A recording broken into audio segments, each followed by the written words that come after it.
एक जो fix tax है जो छोटे दुकानदारों पे, इससे क्या कितना मददगार होगा? ये टैक्स नेट बढ़ा रही है गवर्नमेंट, इसको किस तरह से देखते हैं? देखिए जी, मैं हम लोगों का तो दरीना मुतालबा था। हमारा स्टांस ये है कि जब तक इस मुल्क में टैक्स बेस नहीं बढ़ती तो जो एग्जिस्टिंग टैक्स पे रहे हैं उन्हीं पे जो है आप उनको स्क्वीज करते रहेंगे। तो ये बड़ा अच्छा अमल है गवर्नमेंट का। और बड़ा ये जो 200 बिलियन अप टू 200 मिलियन की अमाउंट पे जो फिक्स टैक्स लगाया गया है, और इसमें ये भी है कि आपको 5 साल तक इसका कोई ऑडिट नहीं होगा।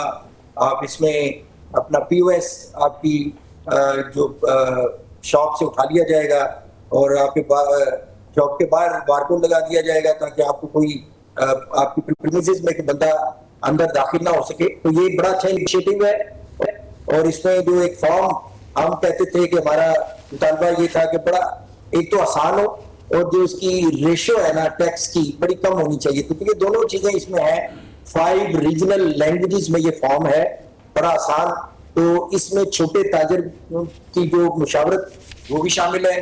तो हम ये चाहते हैं कि हमारा टैक्स टू जीडीपी अगर हमने बढ़ाना है तो इसमें हमें अपने दूसरे लोगों को टैक्स नेट में आना होगा। और इसका फार्मूला ये सिंपल, देखिए इकोनॉमी के हवाले से मैं अक्सर कहा करता हूं कि ये कोई रॉकेट साइंस नहीं है। ये सिंपल इकोनॉमिक्स, ये अपने इसमें एक्सपेंसिव और आपकी जो इनकम को बैलेंस अगर आप कर लेना तो यकीन करेंगे इतना ये कोई रॉकेट साइंस नहीं है। तो मैं समझता हूं कि अगर हम जिस तरह किसी भी प्रोडक्ट की प्राइस कम हो, उसके जो बायर बहुत ज्यादा होते हैं, तो आप लोगों को अगर आपने टैक्स नेट में लाना है तो आसान और कम शरह वाली टैक्स जो स्कीम ये गवर्नमेंट ने मुतारिफ कराई है, मैं समझता हूँ कि अच्छा इनिशिएटिव है और हम इसको अप्रिशिएट भी करेंगे और लोगों को इसकी तरफ माइल करने के लिए अवेयरनेस सेशन भी कराएंगे। इस हवाले से मैं कहता हूँ कि इसकी जो शरह टैक्स नेट के लिए जो ये फिक्स टैक्स लगाया गया है इट्स गुड। और दूसरी एक चीज जो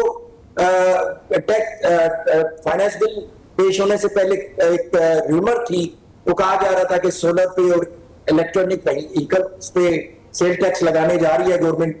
तो मैं समझता हूं कि अगर वो खुदा ना खास्ता लगता तो बड़ा इन दोनों सेक्टर के लिए बड़ा डिसार्ट था। एक आप यानी एक अरसे से हम चाह रहे हैं कि ये दोनों चीजें इंप्रूव हो। हमारे मुल्क में जो सोलर की कैपेसिटी है जनरेशन, एनर्जी जनरेशन की, वो 700 मेगावाट क्रॉस कर गई है, सॉरी 7000 मेगावाट। तो मैं समझता हूँ कि इस हवाले से ये बड़ा अच्छा इनिशिएटिव है। इन पर टैक्स नहीं लगाए गए बल्कि इनको मजीद सब्सिडाइज करने के हवाले से हमने लाहौर चैम्बर के हवाले से कुछ हमने प्रपोजल दी थी।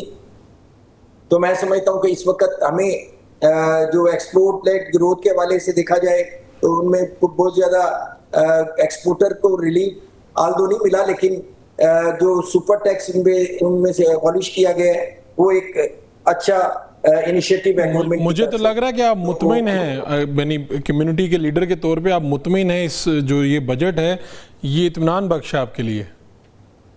नहीं, मेरा ख्याल है, देखिए बात यह है कि इस वक्त जो मौजूदा हालात है, जो ग्राउंड रियलिटीज वो ये है कि इसमें कुछ चीजें मैंने तो अच्छी बुरी जो चीजें अब तक देखी है फाइनेंस में, जब तक ये आप देखेंगे कि इसमें कई ऐसा रोज अभी आने हैं, कई चीजें अभी आपको यानी कल तक या 1-2 दिन बाद ये फाइनल होंगी। ठीक है, लेकिन फिर भी हमें इसके पॉजिटिव और नेगेटिव जो चीजें हमें देखने को मिल रही हैं। लेकिन मैं समझता हूँ कि इंडस्ट्रियल जोन की कोई बात नहीं की गई हमारे यहाँ। अगर मैं आपको पंजाब की बात करूं या लाहौर की बात करूं तो हमारे सराउंडिंग में कोई इंडस्ट्रियल जोन नहीं है, बल्कि हुकूमत गवर्नमेंट यहाँ पे इंडस्ट्री को रीलोकेशन की बात कर रही है। रीलोकेशन उस वक्त होती है जब आपको उनको कुछ सब्स्टिट्यूट दें। तो हमारे पास सुंदर लाहौर में और कोट लखपत या जो नया कायदे आज़म इंडस्ट्रियल स्टेट बनाया गया है, इसके अलावा कोई इंडस्ट्रियल जोन नहीं है।